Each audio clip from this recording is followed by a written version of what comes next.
Hello guys, and welcome back to another video. Today I want to talk about the Quintessential Quintuplets movie and just how goddamn good it was. I watched the movie in theaters and I really went out of my way to go and watch it. I'm a residential student at my university and it's not in a big city or anything, so there isn't any theaters that have anime screenings at all. I called out my part-time job just to go see this movie.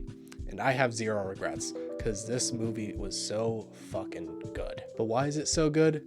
That's what I want to talk about today. But before I go into that, I want to warn you that I'll be going over spoilers, such as who wins, so you have been fairly warned. I personally was able to dodge spoilers all the way up to watching the movie, and that really enhanced my experience. So I don't want to ruin that for you guys. Anyways, past this point, you're in the spoiler zone. Now, I've seen some takes on this movie, and I've seen plenty of people shitting on it. And I just have to wonder, when I see it, I question, what are you watching the series for? I think a lot of people were passionate with the girl they teamed with, or their waifu, that when they lost, they discarded it all. And those people will probably point the gun at me and say, you can only say that because you teamed with the one that's winning. And well, it's true, but I wasn't always Team Yotsuba, and I've actually traded teams. When I was first watching the show, when I'd watched the first season and then watched the second season as it was coming out, I was actually Team Miku, probably one of the most popular camps to be in. Which is for good reason. She has quite active development in the early episodes, with her leaning toward Yusuke's side. She was one whose feelings were most blatant in the first season. She didn't want to stomp on any toes, and you can get a lot of development from her in that first season alone. From her learning she has feelings, as well as learning that she wants to have him for herself and is willing to fight for it, but in a very clean way. As well as season 2's climax revolving around her, with her making a confession, even if she pulled back from it. I had been in this camp for a long while. If you'd asked me a month before I had watched the movie, I would be cheering the praises for Team Miku. But for the movie, I decided to go and rewatch the 2 seasons. So during Thanksgiving break, I ended up binging those seasons, and that's when I switched to Team Yotsuba. Why? Just some general biases is that I'm pretty fond of highly optimistic and cheerful characters. You look at my favorite characters list, and that is just highly apparent. As well, Yotsuba's character conflict is very interesting. Not to roast to others, but her inner conflict of being a people pleaser is one that I haven't seen talked about in anime. And while this is a conflict that the other girls have to deal with, it's just elevated by Yotsuba's nature. It's so hard for her to deny helping random classmates so much that she needs a sister to step in to do it for her. But for her to win, she's going to have to go against her own sisters. But my number one reason why I liked Yotsuba is that she clearly cared for Yusuke all the way from the start. Of course, I'm going to bring up the number one moment from Yotsuba in the show, where Yusuke goes shopping to get her a gift. It's a moment that punctuates how much she cares. The scene at the park where they are swinging and Yotsuba gets Yusuke to let off a big laugh, with her then saying she's already got what she wanted. I love that moment as it's very subtle, which overall is the nature of all of Yotsuba's development throughout the series. Compared to all the other girls, she's omnipresent and doesn't just have a big rush of development that you'll find with Miko, Nino, or even Itsuki's character. You can find her simple desire to make Yusuke happy throughout the entire show, even before this moment. The scene honestly had me more keen to Yotsuba's character, and you can see she's hyper-focused on Yusuke's happiness, especially in the first season of the school field trip. But yes, I'm biased. I get to be happy that my favorite girl wins.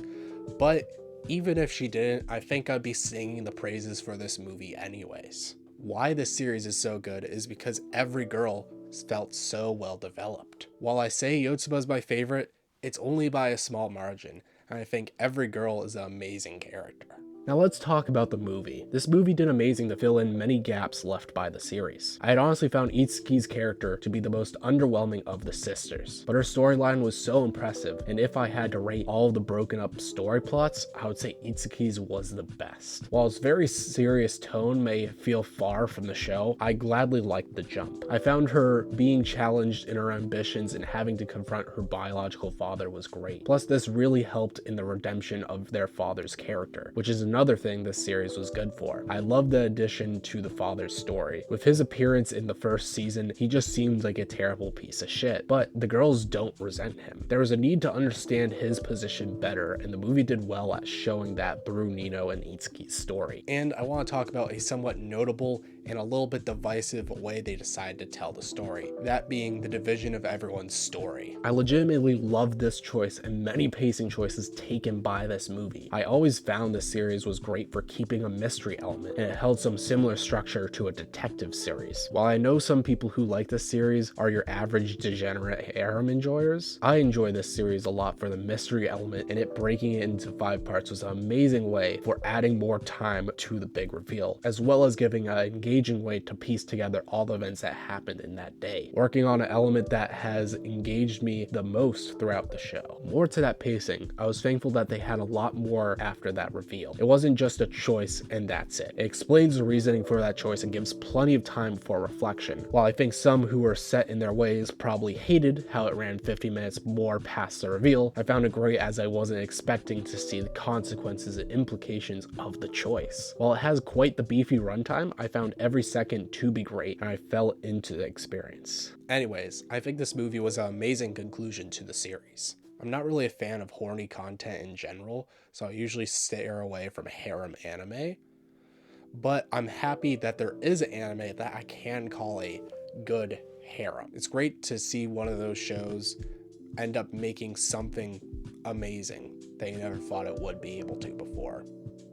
And I'm happy this anime ended up taking that role. I don't really think I'm going to convince any hater of the movie to go and change their position from what I've said in this video, but if anything, I don't want you to take away that role from this series because nothing else competes with it. I think this excellently ended up wrapping a bow on the series and giving us nice closure. But with that being said, thank you guys so much for watching this video. Hope you guys liked and enjoyed, and I'll see you guys in the next video. Goodbye.